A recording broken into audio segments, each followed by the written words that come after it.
Ya, kita kali ini akan membahas tentang fungsi rekursif. Fungsi rekursif itu berasal dari bahasa Latin, yaitu recur, atau re itu kembali, cure itu eksekusi. Fungsi rekursif adalah fungsi yang melakukan proses perulangan dengan cara memanggil dirinya sendiri. Jadi fungsi itu memanggil dirinya sendiri. Dipanggil-panggil terus kapan berakhirnya? Nah, ini dia yang sangat menarik ya, kapan berakhirnya. Nanti kita coba. Berbeda dengan versi iteratif yang menggunakan perulangan for, while, maupun repeat until. Jadi karena dia itu memanggil dirinya sendiri berulang-ulang, maka ini bisa dikategorikan sebagai materi perulangan atau pengulangan atau loop. Fungsi rekursif dapat dipandang sebagai sebuah operator. Jadi fungsi rekursif itu dianggap sebagai sebuah operator. Oke, kita lihat nih contohnya. Ada faktorial. Kita tahu bahwa n faktorial, ini n faktorial sama dengan 1 kali 2 kali 3 kali 4 dan seterusnya sampai n. Sehingga dapat ditulis, nah ini operator ini, kayak pi begini. I dari I sama dengan 1 sampai n I. Itu ya fungsi operator. N faktorial didefinisikan sebagai rekursif sebagai berikut. Bisakah didefinisikan sebagai rekursif? Ini kan perulangan kalau ini. 1 kali 2 kali 3 sampai N ini bisa digabungkan ya. Kalau dia ini namanya NF, N faktorial NF, maka NF sama dengan NF kali I, kalau itu I adalah indeksnya dalam perulangan. Cuman gitu aja, sederhana kalau pengulangan. N faktorial didefinisikan secara rekursif sebagai berikut. Jadi N faktorial sama dengan 1 untuk N sama dengan 0 atau N sama dengan 1. Ini adalah kasus basis.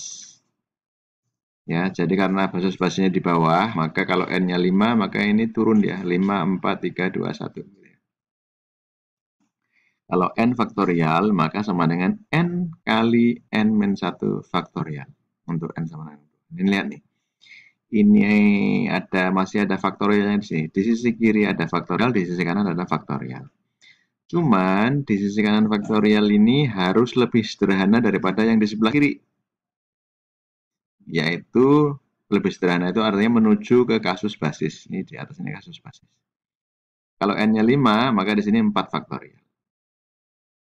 Kalau 4 di sini, maka di sini 3 faktorial. 3 di sini di 2 faktorial. Kalau 2 di sini, maka di sini 1 faktorial. 1 faktorial ketemu kasus basis 1. Jadi ada endingnya kapan perulangan atau rekursif itu berakhir. Oke, dapat dilihat ternyata sisi kanan masih terdapat operator yang sama dengan sisi kiri sudah kita sebut tadi. Dengan demikian nilai faktorial n faktorial baru bisa diperoleh bila n-1 faktorial telah diperoleh. Tentu saja n faktorial lebih kompleks dibandingkan dengan n-1 faktorial. Nah, maksudnya begitu ya, ini menuju kasus basis. n-1, n-1 lagi, n-1 lagi, n-1 lagi sampai di kasus basisnya itu n sama dengan 1 atau n sama dengan 0. 1. Tentunya karena dia selalu n-1, n sama dengan 0 nggak pernah tercapai. Ini tercapai khusus kalau waktu soalnya pertama n-nya itu langsung 0 ya, langsung masuk ke sini. Jadi nggak boleh negatif ya. Untuk itu diambil dapat kesimpulan bahwa untuk fungsi rekursif ada 2 syarat, yaitu kasus basis. Ingat ya, ini harus dikasih garis tebal 2 syarat. Garis tebal, miring, underline, komplit lah pokoknya. Yang pertama apa? 2 syarat. Yang pertama kasus basis. Dalam kasus ini terdapat n sama dengan 1 atau n sama dengan 0 itu adalah kasus basisnya. Dan kasus pemanggilan rekursif. Jadi ada 2 kasus ini ya. Kasus basis atau kasus basis. Ada 2 syarat. Sehingga ini selalu ditanyakan saat pemanggilan rekursif. Memakai if. If kasus basis maka selesai, bila tidak maka rekursif. Mestinya begitu di dalam rekursifnya. Dalam kasus ini terdapat pemanggilan rekursif sendiri tetapi mengarah kepada kasus basis. Oke, harus mengarah kepada kasus basis. Contoh algoritma untuk faktorial. If, tuh lihat, harus ditanyakan dulu if. Ini untuk menguji apakah kasus basis atau bukan. Kalau dimasukkan n, kalau n-nya sama dengan 0 dia kasus basis, ketemunya 1. Kalau n-nya sama dengan 1 dia kasus basis, ketemunya 1. Kalau tidak sama dengan 1 misalnya 2, maka faktorial ini diistilah dengan n kali faktorial n-1. Nah, kalau ini 2, maka di sini 1. Kalau di sini 1, begitu manggil di sini, maka sudah kasus basis. Wah, mantap. Nah, oke. Sekarang kita ke contohnya pemrogramannya untuk faktorial tersebut. Ya, ini contoh ya rekursif yang faktorial tadi. Kalau tadi itu adalah apa namanya? Ini algoritmanya. Nah, bagaimana kalau ini adalah pseudocode ya algoritmik? Bagaimana kalau dia itu dalam bentuk code dalam C++? Ini recfact nama fungsinya itu maksudnya rekursif faktorial, yaitu jika n sama dengan 0 atau n sama dengan 1, maka return-nya itu adalah 1. Ini kasus basis.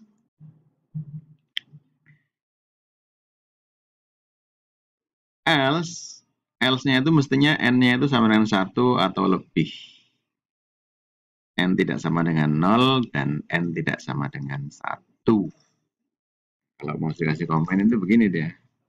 N tidak sama dengan 0 dan n tidak sama dengan 1.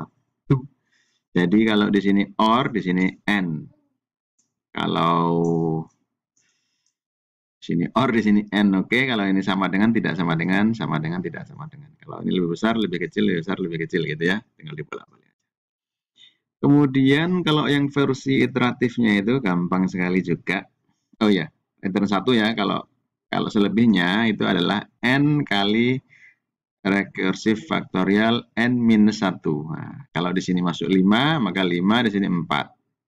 4 manggil ke sini 4, ini 4 kali 3. 3 masuk sini 3 kali 2. 2 masuk sini 2 kali 1, ketemulah kasus basis. Nah, kalau iteratif itu diinisialisasi dulu variabel faktorial dengan 1. Kemudian dicek apakah n ini sama dengan tidak sama dengan 0. Bila tidak sama dengan 0, maka baru dikerjakan. Kalau sama dengan 0 kan sudah sama dengan 1 deh. Kalau sama dengan 0 ya ini enggak dikerjakan. Jadi langsung aja return fact-nya ini sama dengan 1. Kalau dia 1 ya di sini 1 kali 1 ya ketemunya 1 sama saja ya. Kalau 2 berarti 1 kali 1 ditambah 1 kali 1 kemudian hasilnya 1 dengan 1 kali 2 hasilnya 2. Kalau 5 ya 2 kali 3 hasilnya 6, 6 kali 4 hasilnya 24, 24 kali 5 sama dengan 120. Mestinya kalau 5 120. Oke, nah sekarang kita eksekusi program ini. Ingin kita lihat berapakah hasilnya. Kalau 0 untuk rekursif maupun iteratif hasilnya sama, 1. Kemudian kalau 1 hasilnya sama ya, 1. Kalau 5 ya hasilnya sama 120. Oke, itu contoh rekursif yang sederhana yaitu faktorial. Berikutnya akan kita contohkan yang Fibonacci ya, yaitu deret Fibonacci. Nah, oke, contoh lain yang bisa dijadikan sebagai kasus adalah deret Fibonacci. Deret Fibonacci adalah sebagai berikut 1, 1, 2, 3, 5, 8. Berapakah angka berikutnya? Anda akan berpikir kan? Nah, sebenarnya ada rumusnya. Angka berikutnya di sini adalah angka sebelumnya ditambah angka sebelumnya. Berarti 5 tambah 3 di sini 13. 5 tambah 8 di sini 13. Kalau di sini 5, kenapa kok 5? Karena 3 tambah 2. Kenapa kok 3? Karena 2 tambah 1. Kenapa kok 8? Karena 3 tambah 5. Di sini 13. Nah, setelah 13 mestinya 13 tambah 8 yaitu 21. Setelah 21 mestinya 21 tambah 13. 34. Nah, 34. Begitu ya. Nah, maka secara definitif secara alamiah atau secara filosofisnya, maka Fibonacci ini adalah memang dia rekursif. Ini lihat nih. Fibonacci ke N sama dengan Fibonacci N-1 plus N-2. Memang begitu ya. Ini adalah ini plus ini, yaitu Fibonacci 1, N1 plus N2. Lalu berapakah Fibonacci N-1? N2 N-1 adalah ini ditambah ini, dan seterusnya. Maka itu adalah rekursif. Dan kasus basisnya adalah N sama dengan 1 dan N sama dengan 2 yang berharga sama dengan 1. Oke, maka pseudocode-nya atau algoritmanya adalah jika N sama dengan 1 atau N sama dengan 2, maka Fibonacci itu diassign dengan 1. Else Fibonacci itu diassign dengan Fibonacci N-1 ditambah N-2. Itu adalah pseudocode-nya atau algoritmanya. Nah, kalau kita lihat di pemrograman sama, jika N sama dengan 1 or N sama dengan 2, maka return 1. Ini adalah kasus basis. Kasus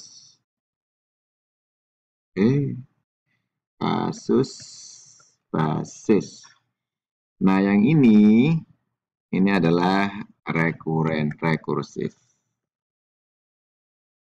Jadi ada dua bagian ya, if bagian true adalah kasus basis, bagian else adalah rekursif.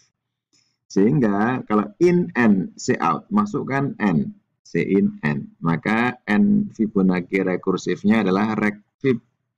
Rekfib itu yang ini. Nah, kalau yang dibikin iteratif, bagaimana kalau mau dibikin iteratif? Iteratif itu dimulai dari n-nya itu lebih besar daripada 2 atau dimulai dari 3. Jika n lebih besar daripada 2, maka dia dimulai dari 3 kan? Nah, ya 3 dan seterusnya. Nah, kalau 3 ya sudah selesai, gitu kan? Maka Fib itu sama dengan 1, Fib 1 sama dengan 1, Fib 2 sama dengan 1 gitu ya. Itu kalau dia n-nya itu sama dengan 1 atau sama dengan 2, maka ketemunya Fib ini sama dengan 1. Nah, kenapa ada Fib 2 sama Fib 1? Fib 1 itu artinya adalah angka setelahnya. Fib 1 kalau di sini 5, n-nya 5, maka Fib 1-nya ini, Fib 2-nya ini. Maksudnya begitu ya. Kalau di sini 8, maka Fib 1-nya ini, Fib 2-nya ini. Oke. Nah, kalau 3, maka Fib 1 Fib 2 tambah Fib 1. 3 di sini, maka Fib 2 tambah Fib 1. Kemudian Fib 2-nya itu adalah ya dirinya sendiri berubah jadi sini, Fib 1-nya dari berubah jadi sini. Fib 2-nya itu berubah menjadi Fib 1. Ternyata Fib 2-nya itu diisi oleh Fib 1 karena maju ke depan, dan Fib 1 diisi oleh Fib maju ke depan. Jadi dua-duanya maju ke depan. Gitu ya. Jadi dua-duanya maju ke depan. Jling-jling. Nah, gitu kira-kira. Kemudian return Fib. Oke. Nah, ini kita masukkan. Angkanya misalnya berapa ya yang mau dicoba itu, misalnya saja angka 8. Nah, ketemu tadi yang kita hitung sampai 21 ya. 8 adalah 21. Maka itu sudah benar. Dan kasus khusus jika dia 0 berapa? Jangan 0, nggak boleh 0, 1 aja. 1. Ya, ketemunya harusnya 1 ya. 2. Ya, ketemunya juga harus 2. 1 deh. Oke, ini adalah contoh deret transition lagi. Mana yang rumit? Tentunya ini yang lebih rumit daripada yang ini. Ini sederhana sekali pemrogramannya, yang menjadi rumit. Karena memang secara filosofis Fibonacci itu adalah rekursif. Tetapi kalau dilihat dari efisiensi programnya big O, maka ya ini lebih sangat-sangat efisien order n malah ini. Kalau ini order n kuadrat mungkin ya. Nanti kita analisa di mata kuliah analisis algoritma. Oke, demikian contoh tentang Fibonacci. Ya, ini ada berbagai macam fungsi rekursif. Kasusnya sama, tapi dia bisa diselesaikan dengan berbagai macam cara. Yaitu adalah fungsi rekursif going down, rekursi menurun, parameter menurun nilainya sampai dicapai kasus basis. Going up, rekursi naik, yaitu parameter naik nilainya dicapai kasus basis, dan to half. Rekursi dibagi menjadi dua bagian, di mana setiap bagian juga merupakan subprogram. Ini contohnya untuk menghitung jumlah kuadrat ya. Kalau 5 sampai 10 maka 5 kuadrat ditambah 6 kuadrat ditambah 7 kuadrat tambah 8 kuadrat tambah 9 kuadrat tambah 10 kuadrat begitu ya. Boleh mulai dari 10 dulu, 10 dulu. Nah, ini boleh turun ke bawah. Ya kan? Kasus basis 5 kuadrat, maka hasilnya dikembalikan ke atas. Ketika 355. Ini boleh. Atau sebaliknya, mulai dari 5 dulu naik ke atas. Ya kan? Ini yang naik. 6, 7, 8, 9, 10. Kalau sudah sama ini namanya kasus basis. Ya, boleh. Kalau belum sama, belum basis. Gitu ya, tapi ini harus naik. Oke, ketemunya adalah 10, 10, 100, dikembaliin 355. Boleh juga separuh-separuh, yaitu 5, 10 itu tengahnya 7. Kalau tengahnya 7, maka dia TF57, M-nya 6. Ya toh, dibagi sini. TF56, M-nya 5. Nah, TF55, TF66, gitu kan? TF77. Pokoknya kalau sama, ini kasus basis. Kalau sama, ini kasus basis. 8, 10. Karena ini 7 atau 5 sampai 7, maka dibagi 2 sebelahnya 8, 10. M-nya 9. 8, 9 sama 10, 10 mestinya. Nah, tapi 8, 8 dulu, 9, 9. Kemudian 10, 10. Nah, 10, 10. Nah, hasilnya 355. Gitu ya, 59, karena 7, maka 57, nah, 56, dari sana. Oke, ketemunya sama, itu half. Boleh begitu ya, jadi berbagai macam bentuk rekursif. Nah, prakteknya bagaimana? Tugas Anda mencoba, nggak perlu dikumpulkan ya. Ya, kalau Anda pengen tahu, pengen ilmu, ya silahkan dicoba. Yang gampang dulu deh, yang going down, yang going up, boleh. Oke, demikian. Selamat ujian UTS. Nah, materi UTS kita sampai sini. Jadi ada sequence, ada if atau selection, ada loop, ada back fungsi, ada rekursif, dan terakhir adalah array. Array-nya satu dimensi dulu ya. Terima kasih.